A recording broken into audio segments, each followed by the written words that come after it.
La 39e session du programme Reconnaissance et équivalence des diplômes du CAMES se tient à Bamako ce 25 novembre. La prestigieuse institution interétatique de renommée évalue enseignants-chercheurs et chercheurs. Du 11 au 22 novembre 2024 s'est tenue à Bakou en Azerbaïdjan la COP29. La moisson n'a visiblement pas été bonne pour les Africains. Nous ferons le bilan de leur participation et des négociations. Le coup d'envoi du championnat national Ligue 1 Orange a été donné ce week-end. Les temps forts des rencontres en fin de journal. C'est parti pour une nouvelle semaine fructueuse, je l'espère pour vous. Mesdames et messieurs, bonsoir. Bienvenue dans ce bulletin d'information. Le Conseil africain et malgache pour l'enseignement supérieur, une institution interétatique dont l'une des missions principales est l'évaluation des enseignants-chercheurs et chercheurs. Il joue un rôle crucial dans la coordination et l'harmonisation des politiques d'enseignement supérieur et de recherche des pays membres. C'est fort de cela qu'elle tient sa 39e session du programme Reconnaissance et équivalence des diplômes du CAMES ce lundi 25 novembre à Bamako. Soumaïla Fani. Processus rigoureux, les évaluations du CAMES garantissent la qualité de l'enseignement et de recherche dans cet espace commun par son envergure. À l'ordre du jour de cette session, la formation des acteurs pour relever le défi de l'assurance qualité dans l'enseignement supérieur et la recherche. Occasion pour les responsables de l'institution de rappeler l'engagement du Mali dans la recherche de la qualité et l'harmonisation de l'enseignement supérieur dans l'espace. Faut-il le rappeler, la République du Mali, pays membre fondateur du CAMES, a toujours su manifester son attachement à notre institution commune et aux valeurs qui la caractérisent. En tant que pays leader de notre organisation panafricaine, le Mali fournit des personnalités scientifiques de premier plan qui participent activement à l'animation des organes de gouvernance et aux activités statutaires du CAMES. L'une des illustrations les plus récentes de cet engagement est la participation remarquable du Mali au prestigieux concours d'agrégation en sciences de la santé avec 50 candidatures, c'est-à-dire la deuxième plus importante participation des 13 pays présents. Pour le département en charge de l'enseignement supérieur, l'une des options politiques majeures de l'amélioration de la qualité de vie des populations est d'encourager et d'accroître les investissements dans la formation du capital humain. Conscient de cette réalité et fermement attaché aux valeurs d'un système éducatif performant, susceptible de former un citoyen capable de contribuer de façon efficace au développement du pays, le gouvernement de la République du Mali réaffirme son engagement en faveur d'un système d'enseignement supérieur et de recherche de qualité pour apporter des réponses structurelles aux besoins des populations. C'est dans cette même logique que l'État du Mali a décidé en 2018 de la création d'une agence nationale d'assurance qualité dénommée Agence malienne d'assurance qualité de l'enseignement supérieur et de la recherche scientifique, AMAQSUP. Pour cette 39e session, sur les 377 dossiers soumis par les 60 établissements des 8 pays membres, le Mali a déposé 36 dossiers de candidature au programme Reconnaissance et équivalence des diplômes. La décision de la Haute Autorité de la Communication de retirer la licence de Djoliba TV News soulève un débat crucial sur l'équilibre entre régulation médiatique et liberté d'expression au Mali, une situation qui met en péril cette dernière selon plusieurs observateurs qui se sont exprimés au micro de Djenaba Samaki. La Haute Autorité de la Communication a pris la décision de fermer Djoliba TV News en lui retirant sa licence. La mesure devrait être exécutoire à partir de demain mardi 26 novembre 2024. Le retrait de la licence de Djoliba TV News par la Haute Autorité de la Communication sur fond de tensions politiques et de pressions transnationales s'inscrit dans cette catégorie. Une décision lourde de symboles, mais aussi de questions. La liberté de la presse, la liberté d'expression sont menacées parce qu'on n'est pas dans une situation normale. Nous, les fêtières de la presse, nous avons décidé également que tous les médias communiquent ou diffusent l'élément incriminé. Mais contrairement, ce n'est pas une menace, mais également c'est aussi pour montrer à la HAC que Sa mission principale aussi, c'est de protéger la liberté de la presse. La maison de la presse ne s'y est pas trompée. Son communiqué du 23 novembre au ton grave et mesuré en dit long sur la gravité de la situation. En appelant la HAC à reconsidérer sa décision, elle met en lumière un malaise croissant, celui d'une presse de plus en plus perçue comme un champ de bataille où se joue l'équilibre entre liberté d'expression et contrôle politique.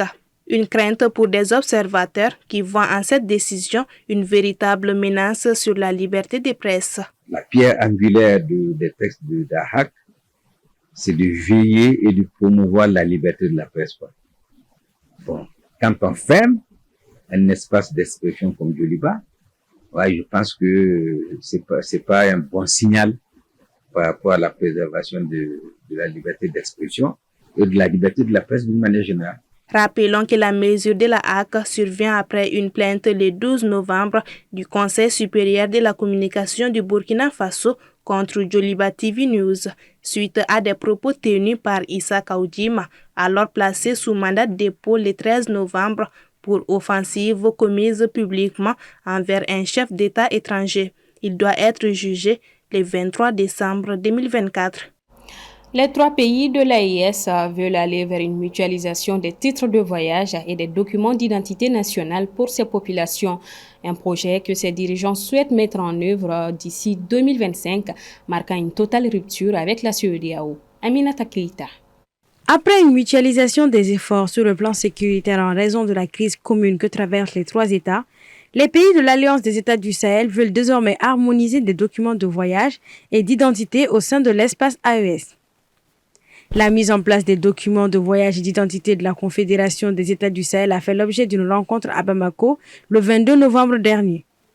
Selon le ministre d'État et ministre de l'Intérieur du Niger, le général de brigade Mohamed Toumba, les travaux des experts ont débuté en octobre et ont permis de valider les documents clés de cette harmonisation.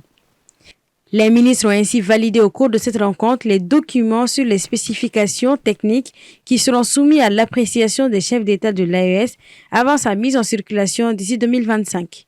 En conclusion, les ministres ont rappelé la nécessité de poser des actes concrets allant dans le sens de faciliter la libre circulation des personnes et des biens dans l'espace AES.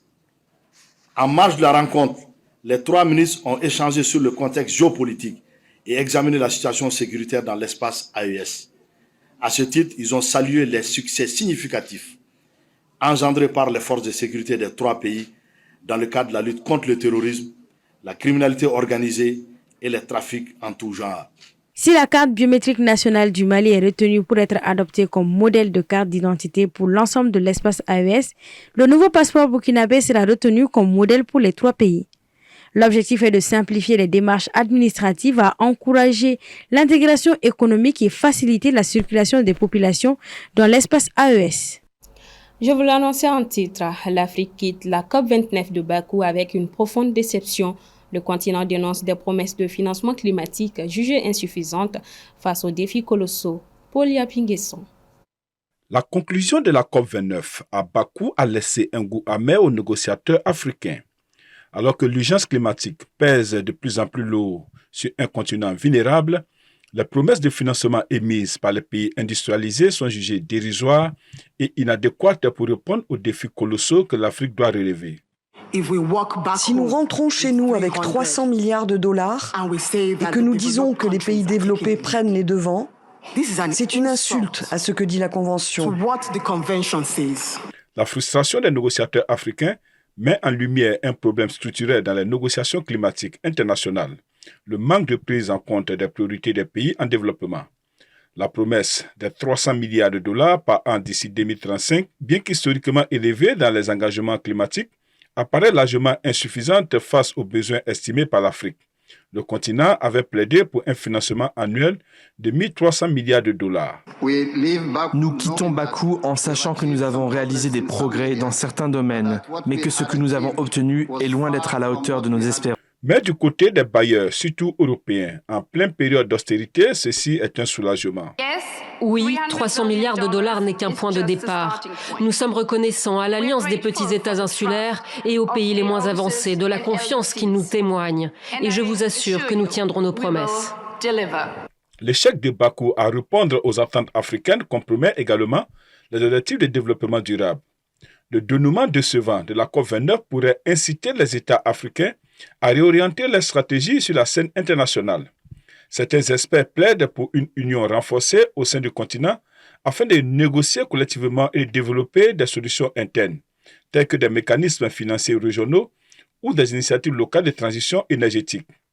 Cette vision s'aligne avec l'idée d'un panafricanisme climatique où les ressources et les talents africains seraient mobilisés pour répondre aux défis sans attendre des promesses souvent non tenues des grandes puissances. Toutefois, ce modèle exige des engagements politiques clairs et un soutien accru aux institutions africaines. Après le rappel de l'ambassadeur européen à Niamey par l'UE, le Niger a précisé en avoir formulé la demande ainsi que son remplacement. Les explications de Ibrahim Babi. Dimanche 24 novembre, le Niger a déclaré avoir réclamé le départ de l'ambassadeur de l'Union européenne, M. Salvatore Pinto da França, et son remplacement dans les plus brefs délais. Une décision qui intervient au lendemain du rappel de ce dernier par Bruxelles pour consultation. Les autorités nigériennes ont accusé vendredi l'UE d'avoir redistribué de manière unilatérale à des ONG étrangères exerçant au Niger une aide humanitaire de 1,3 million d'euros à l'UE sans qu'elles en soient informées au préalable. Elles ont déclaré faire un audit et appelé l'UE à en faire autant. L'Union européenne a annoncé rappeler M. Salvatore Pinto da França, son ambassadeur au Niger, pour consultation à Bruxelles suite à des accusations de mauvaise gestion formulées à son encontre par les autorités du pays. Le Niger a précisé que cette décision est à son initiative et non celle de l'UE. Dans un communiqué officiel, le ministère nigérien des Affaires étrangères a dénoncé une aide non sollicitée de l'UE distribuée via des ONG dans une opacité totale. Le gouvernement nigérien a affirmé n'avoir jamais lancé d'appel à l'aide internationale et a décidé de gérer la situation sur fonds propres. Les désaccords entre Niamey ainsi que les autres pays de l'Alliance des États du Sahel en général et le bloc UE-USA continuent globalement de s'approfondir entre interdiction des médias, débaptisation d'éléments historiques communs, révocation d'accords, parfois unilatérales, et rapatriement militaire.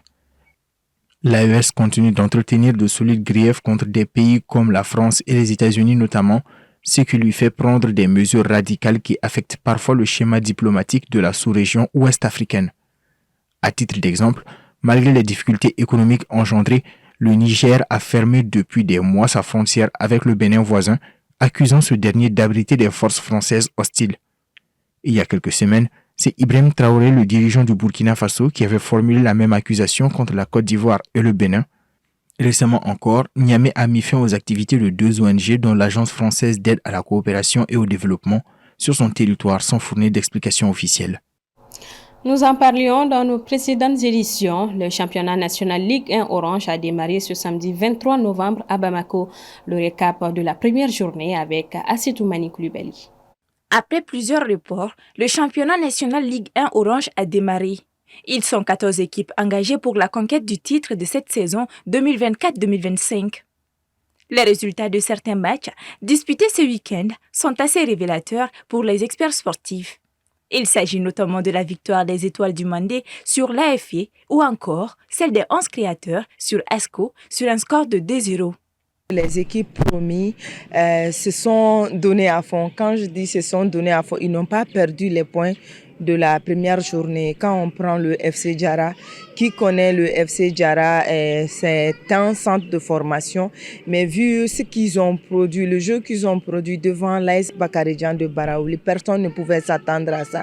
Et nous avons vu aussi l'Étoile du Mandé battre Afé. En tout cas, moi, je ne suis pas surpris. On n'a pas vu beaucoup de surprises parce que l'AS Bakaridjan, une équipe qui s'est classée 4e de la 16e saison passée. L'AS Ural de Bamako qui s'est classée de 3e de la saison passée n'ont pas pu faire une victoire. Quand même, ils ont joué, mais malheureusement, aucun d'entre eux n'ont pu gagner. Ça veut dire qu'on va assister à un championnat de haut niveau parce que les équipes, on constate que les équipes ont presque le même niveau. Les matchs Djoliba AC face à l'US Bougouni et celui du stade malien à l'AS Police ont été reportés à une date ultérieure.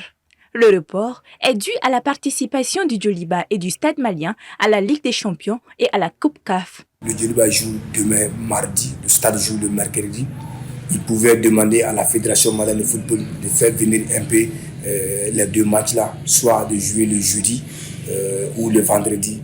Donc ils auraient assez de temps pour leur match à venir. Rappelons que l'ouverture du championnat était initialement prévue en octobre avant d'être reportée à 2 reprises par la Fédération malienne de football. Tenant du titre, le Djoliba AC devra batailler pour conserver son titre. Et c'est sur cette note sportive que se referme ce journal. Merci de votre constante fidélité. À demain, 19h45.